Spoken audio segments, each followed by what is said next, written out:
Je veux parler aux couples qui ne communiquent pas. Les couples où il n'y a pas la joie. Des foyers sans communication et sans joie. Tu arrives, monsieur est assis là-bas. Madame est assise ici. Il ne s'adresse pas à la parole. S'il s'adresse la parole, c'est juste pour se poser des questions par rapport à telle ou telle chose. Si on a fini de donner la réponse, c'est fini. Chacun est dans son coin. Il y a un certain silence. Il n'y a pas la joie. La maison est triste. Tu peux même entendre les mouches voler. Et il y a un malaise général. Pourtant, c'est un couple. Hein? Ils vivent ensemble. Ils se sont aimés au départ. Tu ne comprends pas ce qui se passe. C'est le style de vie là qui est là. Je dis, c'est la prison. Vous êtes en prison. Vous êtes à Guantanamo. La prison militaire américaine qui est à Cuba. C'est ce que vous vivez chez vous. Vous êtes à Guantanamo. C'est Guantanamo? Non, ce n'est pas possible. On a toute la vie à vivre. Et cette vie-là, elle est unique. Après cette vie, il y a le jugement et c'est la fin, c'est l'éternité. On ne va pas revenir. Donc, vis là dans la joie, dans l'amour. Tu as aimé quelqu'un. Vous êtes installés, vous vivez ensemble, ou bien vous êtes mariés. Vous dites, bon, c'est toi que j'ai choisi. La personne aussi dit que c'est toi que j'ai choisi. Par amour, ce n'est pas par contrainte. Et maintenant, c'est une telle atmosphère. Il y a la tristesse. On dirait que vous êtes aux funérailles. On dirait que vous êtes en train de composer un examen, un silence. Et la maison là, on entend même les pas de chacun. On passe ici, on rentre là, on ne se touche pas. Chacun de son côté. Il y a un certain malaise. Je ne comprends pas. Pourquoi on peut se torturer de la sorte? Pourquoi vivre une telle atmosphère? Pourquoi s'imposer une telle vie? Et souvent, chacun s'accuse. Hein? Tu te dis, non, c'est l'autre qui est comme ça. Et c'est lui qui a créé ça. C'est elle qui a créé ceci. Et vous vous dites, un jour, peut-être vous aurez un foyer mieux. Je vais te dire, quand tu vas aller créer un autre foyer, là, tu vas reproduire ça. Tu vas reproduire ce comportement. Mieux vaut chercher à réussir ce foyer dans lequel tu es présentement. Mieux vaut chercher à voir qu'est-ce qui ne va pas et puis retrouver une certaine vie. La vie que Dieu veut, c'est la vie de joie, la vie d'amour, là où il y a la paix. C'est-à-dire dans une atmosphère où on peut réaliser. Mais quand vous êtes comme ça, là, mais je ne sais pas. Et les mêmes personnes, là, quand on vous voit dehors, là, vous êtes en joie, vous rigolez, vous parlez, mais dès que vous rentrez chez vous, c'est parti. Mais pourquoi? Pourquoi? Vous êtes dans une maison, vous ne vous adressez pas la parole. Vous ne vous parlez pas. Il y a des hommes qui ne communiquent pas. Il y a des femmes qui ne communiquent pas. Et souvent, quand on demande, il y en a qui disent, oui, que moi, j'ai vu mon père et ma mère à l'époque, bon, il n'y avait pas trop de communication. Hein. C'est comme ça qu'on a vécu, c'est des foyers comme ça qu'on a vécu. Donc, tu es ton papa. Tu es ton papa bis. Tu reprends la vie de ton père, quoi. Tu reproduis ce que ton père a fait. Normalement, on doit être les meilleures versions de nos parents. On ne doit pas reproduire leurs erreurs. Donc, toi, tu crois que c'est bien, donc tu reprends ça. Oui, mon père et ma mère, il n'y avait pas de communication. Donc, moi aussi, je ne communique pas avec ma femme. Mais si tu n'avais pas communiqué avec elle au départ, est-ce que tu allais la voir? Au départ, vous étiez tout gentil. Vous avez joué les amoureux et tout. Et quand les gens viennent se marier à vous, c'est fini. C'est la torture qui commence. C'est Guantanamo, vous vivez chez vous là-bas. C'est la prison. C'est la prison.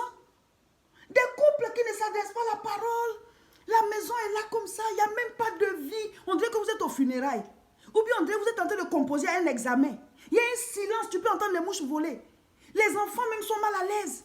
C'est quoi cette vie que vous vous imposez? Pourquoi se torturer de la sorte si on dit qu'on s'aime? Tu vas trouver monsieur assis. Il est connecté à son portable comme ça. C'est comme s'il était marié même à son appareil là.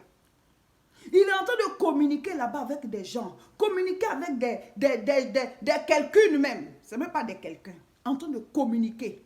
Et celle que tu dis que tu as aimée, elle t'a fait confiance. Vous êtes venus habiter ensemble. Vous vivez ensemble. Tu l'as épousée. Vous êtes là. Non, non, non. Elle doit souffrir. Et tu es à la recherche de d'autres personnes. Tu peux trouver la femme dans son coin en train de bouder. Pour des histoires, c'est vrai, souvent il y a des choses qui font mal. Mais à un certain moment, il faut pardonner pour créer une nouvelle atmosphère. Ou alors, c'est à la maison tu ne causes pas, hein, mais quand on te voit dehors, tu es l'homme le plus jovial. Tu es la femme la plus joviale. Vous manifestez toute votre joie dehors. Et ceux avec qui vous vivez à la maison là, ils découvrent une autre personne. Pourtant, au départ, quand vous étiez rencontrés là, c'était pas comme ça, hein. Mais les années passent et c'est cette atmosphère-là qui s'installe. Et tu es en train de chercher d'autres. Et les mêmes personnes, quand tu vas les trouver aussi là, quand tu vas laisser celle-là, que tu vas trouver une autre personne. Ou bien quand tu vas laisser celui-là, tu vas trouver une autre personne. La personne à qui tu es en train de montrer le bon côté là, demain, elle va découvrir encore ce côté négatif que tu as. Cherchez à bien, c'est-à-dire cherchez à réussir ce que vous avez là maintenant. Au lieu de chercher à fuir pour aller chercher autre chose, parce que les circonstances qu'il y a maintenant là, il y en aura aussi dans le prochain foyer que tu vas aller vivre. Pourquoi se torturer? Pourquoi vivre une telle atmosphère dans une maison? Un couple qui ne manifeste pas de signes d'amour. Ils sont là comme ça, comme si ils étaient à l'internat. Je ne comprends pas quoi. Vous êtes chez vous, vous vous aimez et c'est la souffrance. Pourquoi? Alors, je vais vous raconter 3 petites histoires qui vont servir de cas pratiques à cet enseignement. Merci à tous ceux qui nous ramènent leurs histoires, qui nous font venir leurs histoires pour pouvoir rendre témoignage ou bien pour que les autres aussi puissent éviter les pièges dans lesquels ils sont tombés. Merci à vous tous. Vous pouvez continuer de les envoyer. Voilà, au WhatsApp de l'église. Le numéro qui s'affiche, il est aussi WhatsApp. Vous pouvez envoyer par message vocal ou bien en écrivant. Mais il faut résumer parce que les enseignements, c'est 15 minutes. Donc, on ne peut pas raconter de longues histoires. Donc, il faut résumer. Merci. Et merci pour la confiance. On va toujours garder l'anonymat. Ceux qui disent qu'on n'a pas encore raconté leurs histoires, ben c'est quand il y a un enseignement qui va avec qu'on raconte. Donc, la première petite histoire, la voici. C'est une femme qui raconte, elle dit que son mari, depuis des années, il a changé. Le monsieur, quand il est à la maison, il ne communique pas. Elle lui pose une question, il répond. Ce n'est pas qu'ils sont en parlant, ben, ou bien qu'il y a des histoires, bien des querelles. C'est vrai que souvent, il y a des querelles comme avec tous les couples. Mais c'est cette attitude qu'il a adoptée depuis quelques années. C'est comme ça qu'il est. Pourtant, il dit qu'au départ, quand ils se sont rencontrés, ce n'était pas comme ça. Les deux rigolaient ensemble, ils sortaient, ils mangeaient ensemble. En tout cas, ils vivaient une vie heureuse avant de pouvoir se marier et s'installer ensemble. Maintenant qu'ils sont ensemble, il a changé, il développe un autre caractère. Il ne parle pas, il est dans son coin. Quand il lui pose une question, il répond. Mais en même temps, quand il est dehors avec ses amis, il est très jovial. Il cause, il raconte même des histoires, il amuse la galerie et tout. C'est un gars qui aime vivre. Mais à la maison, il ne cause pas. Donc, chaque fois, il lui pose la question, mais est-ce que j'ai fait quelque chose? Il dit non, il n'y a rien. Elle essaie de ramener la communication, de jouer comme avant, mais non. Et c'est quand ils sont allés en parler à leur homme de Dieu, que quand elle allait expliquer, et puis il a convoqué son mari, et puis il a dit que bon, c'est parce que lui, chez eux, c'est comme ça. Ses parents ne communiquaient pas, son papa et sa maman, ils étaient juste là comme ça. Et donc, c'est ça que, bon, sans le vouloir, bon, c'est comme ça que lui voit le couple, quoi. Hé, mon frère! Mais la femme, elle est en train de souffrir, parce qu'au départ, c'est pas ce que tu lui as montré, hein. Au départ, vous avez causé, vous étiez comme très complices, vous avez rigolé ensemble. Et maintenant, elle doit vivre ce silence que ta mère a vécu. Mais tu crois que c'est bien? Au point de reproduire, donc toi aussi, ton fils va reproduire. Vous allez faire une descendance de maris qui ne causent pas avec les femmes, une généalogie de mecs qui se taisent et puis sont assis dans un coin et puis la pauvre femme est en train de souffrir. C'est ce que vous êtes en train de reproduire, quoi. Non, on ne peut pas réfléchir comme ça, je suis désolée. La pauvre dame est en train de souffrir parce qu'elle ne t'a pas connu comme ça. Il faut se ressaisir. La Bible dit quoi? Quand on dit on est chrétien, là, on doit vivre selon la Bible, pas selon ce que nos parents ils ont vécu. Peut-être que c'est des erreurs qu'ils ont commises. Nous, on doit regarder, mais ne pas faire pareil. Mais si on doit reproduire ça, quel jour ça va s'arrêter? La deuxième petite histoire, c'est encore une dame qui explique. Cette fois-ci, elle dit que son mari, lui, c'est pas que il est dans le silence parce que son père le faisait. Lui, c'est que ben, c'est un coureur de jupons. Excusez-moi, mais il faut dire les choses telles que c'est. Le monsieur, il tire sur tout ce qui bouge. Au départ, ils se sont aimés, ils ne savaient même pas qu'il était comme ça. Ils se sont fréquentés un certain temps et puis bon, il a dit, bon, on s'installe ensemble. Il allait payer la dot, donc ils vont maintenant se préparer pour se marier. Mais comme elle était déjà enceinte, elle a fait un enfant, donc ils ont décidé de s'installer avant de faire le mariage. Et donc, ils sont ensemble. Mais le monsieur, il a changé. Depuis qu'ils habitent ensemble, le monsieur, il a changé. Tous les mauvais caractères là sont sortis. Ils sont à la maison. Quand elle pose une question, il répond juste à la question. Mais s'il veut, il ne répond pas. Il est concentré sur son appareil. S'il n'est pas en train de regarder la télévision, il est sur son ordinateur. S'il n'est pas sur son ordi, il est sur son appareil, sur son téléphone, en train de communiquer sur WhatsApp avec les gens, des vidéos, des appels. Voilà. Ça dit, elle ne comprend pas. Elle dit, mais... Moi, je suis assise comme ça, seule dans la maison. Soit je dois appeler mes camarades ou bien je dois sortir. Mais même si elle dit qu'on va aller marcher un peu, non. On va au restaurant, non. Ça dit que c'est comme si c'est une vie individuelle, mais en même temps ensemble. Vous voyez, c'est pas un couple, c'est pas un foyer. Il faut que chacun revoie la manière dont il comprend le couple là. Tu as épousé la dame, tu as décidé de vivre avec elle, elle est avec toi. Mais quel autre amour tu vis avec d'autres personnes? Et souvent, on fait ça, on dit qu'on est chrétien. Et j'ai l'habitude de dire, quand on dit qu'on est chrétien, puis on ne vit pas la vie chrétienne là, mon frère, tu vas te retrouver de l'autre côté.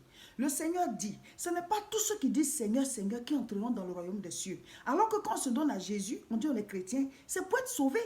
Mais quand tu dis tu es chrétien, puis tu mènes une vie de débauche, pendant que tu es marié, tu vis dans l'adultère, tu vas te retrouver de l'autre côté. La vie là que nous sommes en train de vivre, c'est juste un test.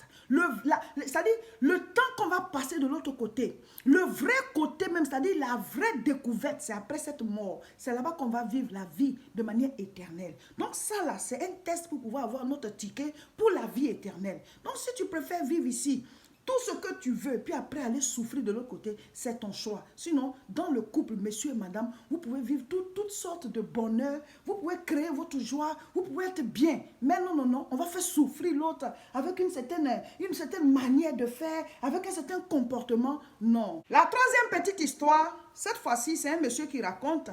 C'est sa femme qui est comme ça. C'est une femme qui vraiment prend du temps à pardonner, qui prend du temps aussi à oublier. C'est vrai, le monsieur dit que bon, dans le couple, chacun commet ses erreurs. S'il a mal parlé, ou bien s'il est revenu sur une affaire, ou bien s'il a fait une remarque à sa femme, ou bien s'il a posé un mauvais acte, c'est fini.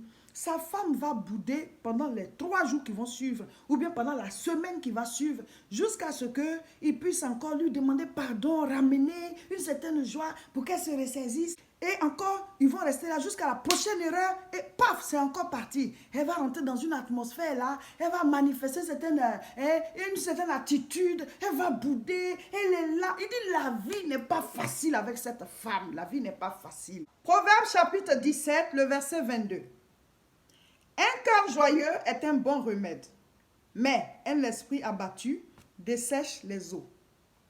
La Bible dit un cœur joyeux, c'est-à-dire le fait d'être dans la joie, c'est un bon remède. C'est-à-dire ça peut même guérir d'une maladie. Mais un esprit abattu dessèche les eaux. Ça te brise tes forces. Ça t'empêche d'évoluer. Ça t'empêche d'être épanoui. Ça t'empêche de réaliser ta vie. Donc il est important d'être dans une atmosphère de joie. Il est important d'évoluer dans une atmosphère joviale, une atmosphère de paix, une atmosphère d'amour. Mais personne ne va créer cette atmosphère pour vous.